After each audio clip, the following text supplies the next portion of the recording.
Assalamualaikum warahmatullahi wabarakatuh. Perkenalkan, nama saya Umratul Nada dengan NIM 19043029. Kali ini saya akan menjelaskan tentang proposal penelitian untuk memenuhi ujian akhir semester mata kuliah seminar akuntansi sektor publik. Nah, untuk judul dari proposal penelitian ini yaitu faktor-faktor yang mempengaruhi terjadinya perilaku kecurangan pengelolaan dana desa di Kecamatan Harau, studi kasus pada desa-desa di Kecamatan Harau, Kabupaten 50 Kota. Nah, latar belakang dari proposal ini yaitu kecurangan adalah suatu perilaku yang direncanakan oleh seseorang dengan menutupi dan memberikan informasi yang merugikan kepada orang lain. Nah, demi untuk memenuhi kehidupan atau keinginan serta kepentingan pelaku.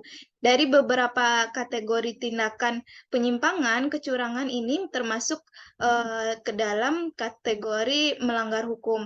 Nah, terkait dengan kecurangan, teori yang menjelaskan tentang kecurangan ini yaitu fraud triangle atau segitiga kecurangan. Nah, di sini itu ada tiga komponen, yaitu yang pertama tekanan, yang kedua peluang, yang ketiga yaitu rasionalisasi. Nah, tekanan ini adalah suatu keadaan seseorang yang menimbulkan stres sehingga meningkatkan kebutuhan untuk melakukan kecurangan atau fraud tersebut, seperti adanya tunjangan hidup atau gaya hidup, eh, adanya biaya pengobatan dan lain sebagainya. Nah, untuk peluang itu terjadi ketika adanya kesempatan seseorang untuk melakukan kecurangan walaupun awalnya belum memiliki niat tertentu. Nah, yang ketiga yaitu rasionalisasi. Rasionalisasi ini adalah memperlihatkan bahwa seseorang itu memiliki kebenaran atas perilaku kecurangannya, sehingga perilaku penyimpangan ini bisa dia benarkan dengan alasan tertentu. Nah, untuk kecurangan yang ada di Indonesia, khususnya di pengelolaan dana desa, eh, terdapat pada tahun 2021 ditemukan bahwa korupsi di sektor desa itu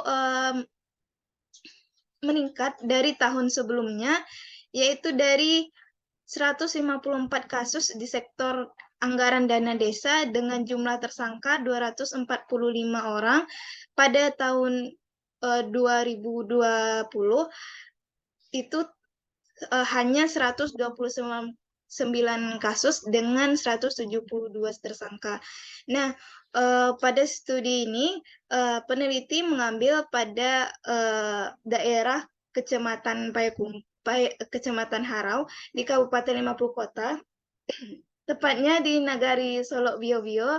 Dugaan ini berlandaskan pada masyarakat yang mengirimkan tebusan laporan kepada penegak hukum terkait tentang adanya dugaan adanya korupsi dana desa. Nah, di sini dugaan dana desa yang dikorupsi itu sebesar anggaran di dana desa sebesar 825 miliar dan untuk pada RAB-nya yaitu mencapai 899 miliar. Nah, sedangkan anggaran ini digunakan untuk membangun gedung serbaguna, namun gedung serbaguna ini tidak memiliki kelanjutan pembangunan sehingga masyarakat ini protes dan melakukan pengaduan kepada PLT Kepala Inspektorat Kabupaten 50 Kota. Walaupun dugaan ini belum tentu benar, tapi masih ditindaklanjuti. Namun terlihat di sini bahwa di Indonesia kasus korupsi dana desa ini cukup besar, sehingga di sini terlihatlah lemahnya upaya pemberantasan korupsi sektor dana desa di Indonesia. Untuk itu, peneliti tertarik mengambil judul proposal ini sebagai apa saja faktor-faktor yang menyebabkan perilaku kecurangan di pengelolaan dana desa di Kecamatan Payakumbuh. Nah, untuk penelitian terdahulu telah meneliti beberapa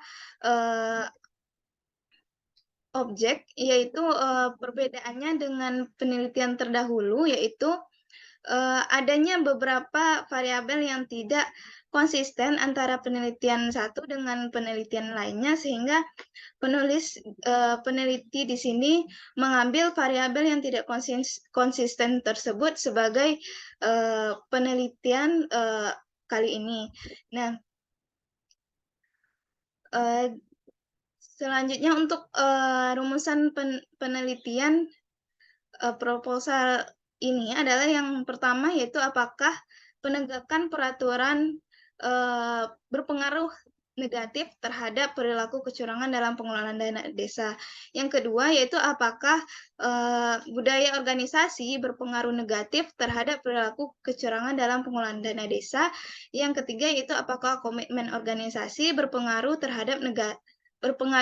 negatif terhadap perilaku kecurangan dalam pengelolaan dana desa. Untuk tujuan penelitian itu sendiri yaitu menelusuri dan menganalisis apa saja yang menjadi faktor-faktor yang terjadi faktor-faktor terjadinya perilaku kecurangan dalam pengelolaan dana desa di Kecamatan Harau.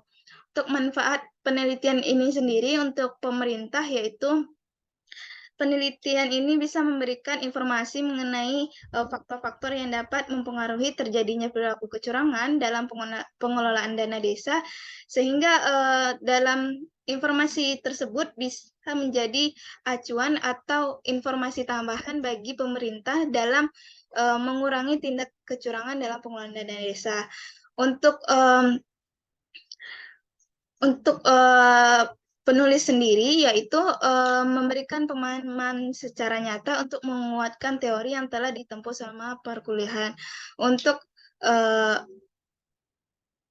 Universitas Negeri Padang, hasil penelitian ini menjadi sebuah referensi atau acuan bagi peneliti lain atau peneliti selanjutnya untuk melakukan penelitian tentang kecurangan dalam pengelolaan dana desa bagi mahasiswa, yaitu sebagai referensi dan menambah wawasan mengenai faktor-faktor apa saja yang mempengaruhi terjadinya kecurangan dalam pengelolaan dana desa tersebut. Nah, untuk kajian teori, yang pertama yaitu pengembangan tentang teori fraud triangle ini ditemukan pada 1950 oleh Donald Cressey, merupakan kriminolog yang awalnya melakukan wawancara selama 5 bulan terhadap kriminal, yang menyimpulkan bahwa ada 3 faktor yang menyebabkan adanya mengapa seseorang melakukan tindakan kecurangan. Yang pertama yaitu tekanan, peluang, rasionalisasi, dan biasa disebut dengan fraud triangle atau segitiga kecurangan. Nah, tekanan adalah tindakan kecurangan yang dilakukan seorang karena adanya tekanan finansial.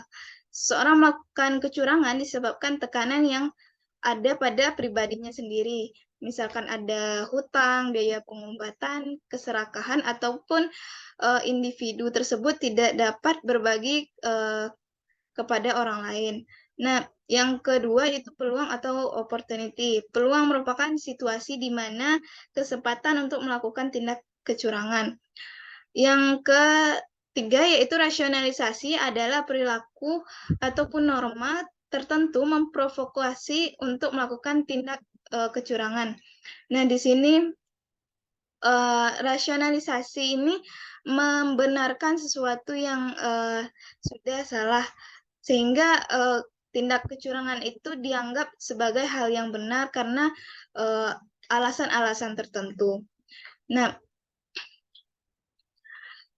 dalam penelitian ini juga membahas tentang teori keagenan.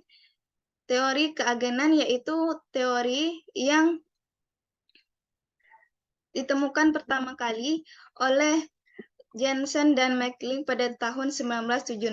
Nah, teori ini merupakan satu teori dalam ilmu akuntansi yang menganalisis hubungan antara prinsipal dan agen sebagai pemilik sumber daya dan sebagai pengelola sumber daya. Prinsipal mendelegasikan wewenang kepada agen dengan harapan agen bisa bertindak sesuai dengan kepentingan prinsipal. Namun pada teori keagenan ini terjadinya konflik kepentingan yang membuat agen dan prinsipal ini terjadinya konflik atau adanya suatu hal yang tidak seharusnya dilakukan oleh agen. Yang ketiga yaitu kecurangan dalam pengelolaan dana desa. Kecurangan atau fraud merupakan suatu aktivitas yang biasa dilakukan dengan sengaja oleh seorang individu atau lebih dalam sebuah manajemen pegawai atau pihak ketiga. Nah, fraud ini merupakan kecurangan yang termasuk dalam tindak kriminal sehingga terdapat undang-undang yang melandasi hal-hal yang terkait fraud ini. Berdasarkan hasil pemantauan dari Indonesia Corruption Watch ini ditemukan di sektor dana desa itu terdapat 68 triliun rupiah alokasi dana sehingga tindakan korupsi itu sangat disayangkan jika benar-benar terjadi karena anggaran yang dikeluarkan oleh Republik Indonesia itu sangat besar. Sehingga korupsi ini harusnya dicegah oleh pemerintah Indonesia serta didukung oleh masyarakat Indonesia. Yang keempat yaitu penegakan peraturan. Nah, penegakan peraturan menurut Raharjo yaitu serangkaian proses untuk mewujudkan keinginan hukum seperti nilai, cita, dan ide menjadi kenyataan. Penegakan peraturan dapat disebut tindakan yang dilakukan terhadap hukum yang berlaku oleh subjek hukum secara nyata, yaitu dengan cara menaati dan patuh terhadap hukum tersebut. Yang kelima yaitu budaya organisasi. Budaya organisasi ini adalah suatu sistem yang mengikat semua orang secara tidak langsung yang berada di dalam suatu organisasi, baik itu dari sikap ataupun dari perilakunya. Yang keenam yaitu komitmen organisasi. Komitmen organisasi ini adalah suatu keinginan yang besar untuk selalu bertahan menjadi bagian dari organisasi dan suatu keyakinan yang kuat untuk melakukan banyak usaha atas nama organisasi. Komitmen ini merupakan penerimaan terhadap tujuan dan nilai organisasi serta kepercayaan yang kuat. Nah, untuk penelitian terdahulu, terdapat beberapa penelitian terdahulu yang ada di proposal penelitian kali ini, namun yang sangat peneliti mengambil beberapa penelitian yang sangat signifikan, yaitu yang pertama dari penelitian Najaningrum dengan judul faktor-faktor yang mempengaruhi fraud persepsi pegawai dinas provinsi DKI Daerah Istimewa Yogyakarta. Penelitian ini merupakan penelitian yang menghasilkan hasil pengaruh negatif antara penegakan peraturan, keefektifan pengendalian, keadilan distribusi, dan keadilan prosedural dan komitmen organisasi terhadap kecurangan di sektor pemerintahan. Sedangkan untuk asimetri informasi dan budaya etis itu tidak memiliki pengaruh negatif. Yang kedua yaitu Pristianti 2013 dengan judul Persepsi Pegawai Instansi Pemerintah mengenai faktor-faktor yang mempengaruhi fraud di sektor pemerintahan khas. Nah, yang menjadi hasil penelitian ini adalah adanya pengaruh negatif terhadap sistem pengendalian internal, kepatuhan pengendalian internal, budaya etis, organisasi, dan komitmen organisasi dengan kecurangan di sektor pemerintahan. Sedangkan keadilan distributif dan keadilan prosedural tidak memiliki pengaruh negatif terhadap kecurangan.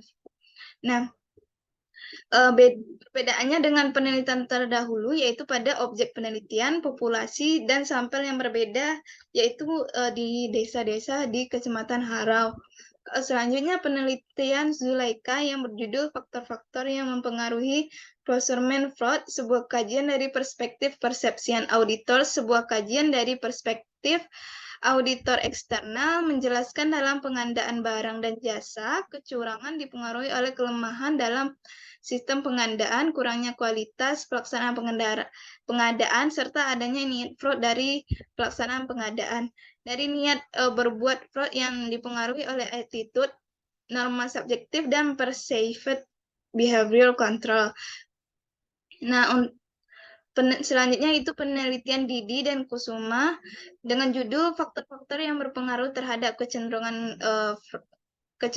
kecurangan, yaitu persepsi pegawai pemerintahan daerah. Penelitian ini menjelaskan penilaian internal dan penegakan pemerintah memiliki pengaruh negatif terhadap kecenderungan kecurangan, sedangkan keadilan distributif, keadilan prosedural, komitmen organisasi, budaya organisasi tidak memiliki pengaruh negatif terhadap kecurangan.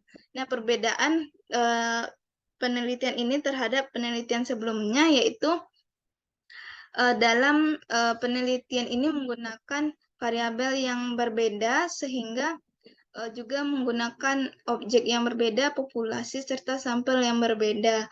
Pada penelitian ini meneliti tentang kecurangan dalam pengelolaan dana desa pada desa Kecamatan Harau.